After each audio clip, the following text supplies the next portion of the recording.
Hi and welcome to Lectures Room. இந்த வீடியோல breakfast and lunch preparation தான் பார்க்க போறோம். சமையல் வேலையை ஸ்டார்ட் பண்றதுக்கு முன்னாடி முந்தின நாள் வாஷ் பண்ணி வச்சிருந்த பாத்திரங்கள் எல்லாத்தையும் அடுக்கி வச்சிட்டு லஞ்சுக்கு சாம்பார் பண்ணலாம்னு தேவையான துவரம் பருப்பை ஊற வச்சு எடுத்துக்கிறேன்.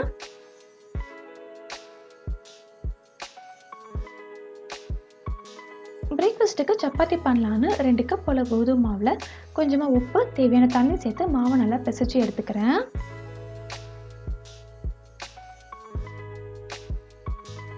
மாவை நல்லா உருட்டி எடுத்ததும் இது ஒரு 1/2 hour போல அப்படியே இருக்கட்டும்.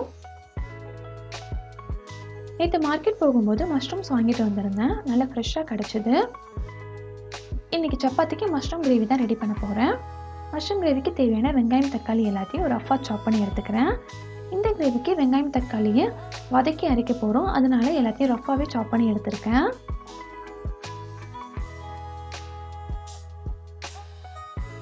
பேனில் ஆயில் சேர்த்து 1/2 டீஸ்பூன் ஜீரகம் 1/2 டீஸ்பூன் சோம்பு சேர்த்து நல்லா பொரிஞ்சு வந்ததும் கட் பண்ணி வச்சுருந்த வெங்காயம் ஆட் பண்ணிக்கிறேன். கூடவே கொஞ்சமாக கருவேப்பிலை, 5 பல் அளவு பூண்டு, ஒரு சின்ன துண்டு இஞ்சி இதெல்லாம் சேர்த்து நல்லா வதக்கிக்கலாம். வெங்காயம் ஓரளவு வதங்கி வந்ததும் கட் பண்ணி வச்சுருந்த 2 சின்ன சைஸ் தக்காளியும் சேர்த்து நல்லா வதக்கிக்கிறேன். தக்காளி ஓரளவு சாஃப்ட் ஆனதும் ஒரு சின்ன துண்டு பட்டை 3 கிராம்பு சேர்த்து கூடவே 4 முந்திரியும் சேர்த்து நல்லா மிக்ஸ் பண்ணிக்கலாம்.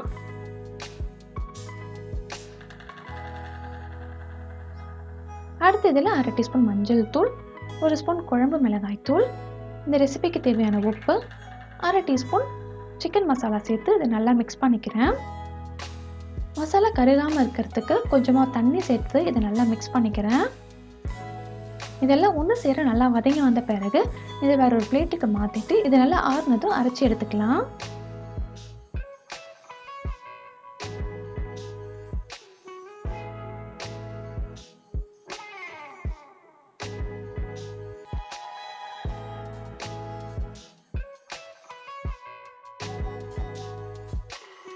மஷ்ரூம்ஸை தண்ணியில் சேர்த்து நல்லா வாஷ் பண்ணி எடுத்துட்டு பெரிய மஷ்ரூம்ஸ் எல்லாம் 4 பீஸாகவும் சின்ன மஷ்ரூம்ஸை 2 கட் பண்ணி எடுத்துக்கிறேன். கட் பண்ணி வச்சிருந்த மஷ்ரூம்ஸில் கொஞ்சம் மஷ்ரூம் 65 பண்ணுறதுக்காக எடுத்து வச்சுருக்கேன். பேனில் 3 ஸ்பூன் ஆயில் சேர்த்து ஒரு மீடியம் சைஸ் வெங்காயத்தை பொடியாக கட் பண்ணி சேர்த்துக்கிறேன். வெங்காயம் நல்லா வதங்கி வரட்டும்.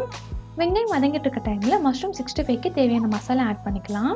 1/4 ஸ்பூன் மஞ்சள் தூள், 1/2 ஸ்பூன் மிளகாய் தூள், கொஞ்சமாக உப்பு, 1/2 ஸ்பூன் கரம் மசாலா, 1/4 டீஸ்பூன் ஜீரக பவுடர், 1/4 டீஸ்பூன் சோம்பு பவுடர், 1 ஸ்பூன் அரிசி மாவு, 1/2 ஸ்பூன் கார்ன்ஃப்ளவர், 1/2 ஸ்பூன் இஞ்சி பூண்டு பேஸ்ட், கூடவே 1 ஸ்பூன் போல தண்ணி சேர்த்து இதை நல்லா மிக்ஸ் பண்ணி எடுத்துக்கிறேன். பேனில் வெங்காயம் நல்லா வதங்கி வந்த பிறகு கட் பண்ணி வச்சிருந்த மஷ்ரூம்ஸை சேர்த்து நல்லா வதக்கி விட்டுக்கிறேன். பக்கத்தில் பேனில் கொஞ்சமாக ஆயில் சேர்த்து மஷ்ரூம் 65க்காக மேரினேட் பண்ணி வச்சிருந்த மஷ்ரூம்ஸை இந்த பேனில் ஆட் பண்ணிக்கிறேன். மஷ்ரூம் நல்லா சேர்த்த பிறகு அடுப்பை மீடியம் ஃப்ளேமுக்கு மாற்றி 2 பக்கமும் நல்லா கோல்டன் ப்ரௌன் கலருக்கு பொரிச்சு எடுத்தோம்னா சூப்பரான மஷ்ரூம் 65 ரெடி ஆகிடும். பேனில் மஷ்ரூம் நல்லா வதங்கி வந்ததும் வதக்கி வச்சிருந்த வெங்காயம் தக்காளி பேஸ்ட்டை அரைச்சிட்டு இதில் ஆட் பண்ணிக்கிறேன். கூடவே இந்த கிரேவிக்கு தேவையான தண்ணியும் சேர்த்துட்டு இதை ஒரு முறை நல்லா மிக்ஸ் பண்ணிவிட்டு உப்பு சரி பார்த்துட்டு ஒரு 10 நிமிஷம் போல் இதை கொதிக்க வச்சு எடுத்துக்கிறேன்.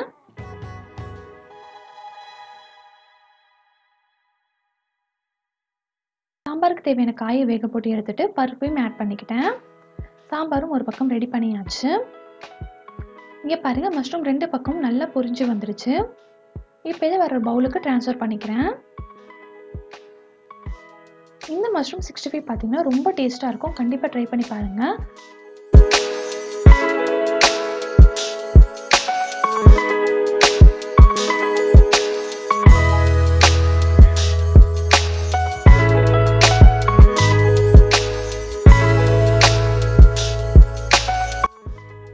மஷ்ரூம் கிரேவி நல்லா எண்ணெய் பெரிய ரெடியாகி வந்துருச்சு. இதில் இப்போ பொடியாக கட் பண்ணியிருக்க கொத்தமல்லி இலை சேர்த்து அடுப்பை ஆஃப் பண்ணிடலாம்.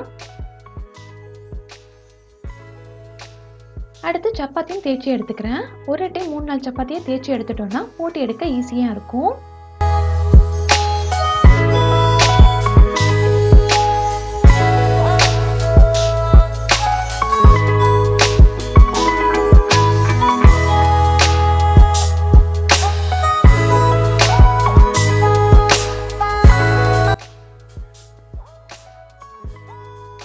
இன்னைக்கான பிரேக்ஃபாஸ்ட் சப்பாத்தியும் மஷ்ரூம் கிரேவியும் தான். இது ஒரு சூப்பரான காம்போ. கண்டிப்பாக ட்ரை பண்ணி பாருங்கள்.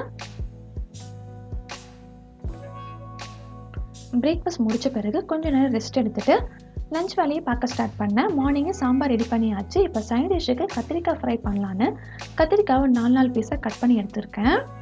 பேனில் ஆயில் சேர்த்து கட் பண்ணி வச்சிருந்த கத்திரிக்காவை ஆட் பண்ணி இது ஒரு 10 நிமிஷத்துக்கு நல்லா வதக்கி எடுக்கணும். உங்களுக்கு கத்திரிக்காய் பிடிக்கணும், இந்த மாதிரி ஃப்ரை பண்ணி சாப்பிட்டு பாருங்கள், ரொம்ப டேஸ்ட்டாக இருக்கும். 10 நிமிஷம் போல் கத்திரிக்காய் நல்லா வதங்கி வந்ததும் இதில் கொஞ்சமாக மஞ்சள் தூள், 1 ஸ்பூன் குழம்பு மிளகாய் தூள், தேவையான உப்பு சேர்த்து ஒரு 5 நிமிஷத்துக்கு மீடியம் ஃப்ளேமில் நல்லா வதக்கி எடுத்தோம்னா சூப்பரான கத்திரிக்காய் ஃப்ரை ரெடி. இது ரொம்ப டேஸ்ட்டாக இருக்கும். கூடவே சைட் டிஷ்க்கு முருங்கைக்கீரை பொரியல் ரெடி பண்ணுறதுக்கு பேனில் ஆயில், கடுகு, வெங்காயம், பூண்டு, காஞ்ச மிளகாய், முருங்கைக்கீரை இதெல்லாம் சேர்த்துட்டு கொஞ்சமாக தண்ணி சேர்த்து உப்பு ஆட் பண்ணி முருங்கைக்கீரையை ஒரு 10 நிமிஷத்துக்கு வேக வச்சு எடுத்துக்கிறேன். முருங்கைக்கீரை நல்லா வெந்து வந்த பிறகு துருவன தேங்காய் சேர்த்து நல்லா மிக்ஸ் பண்ணி இறக்கணும்னா சூப்பரான முருங்கைக்கீரை பொரியல் ரெடி.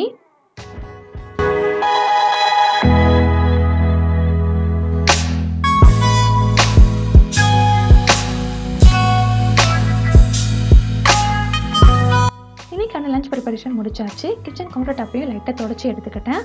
சாதம் ஊற போட்டு எடுத்துருக்கேன், அது மட்டும் அப்புறமா வடிக்கணும். ஓகே ஃப்ரெண்ட்ஸ், இந்த வீடியோ உங்களுக்கு பிடிச்சிருந்தா வீடியோ லைக் பண்ணி சப்ஸ்கிரைப் பண்ணிக்கோங்க. தேங்க்யூ ஃபார் வாட்சிங்.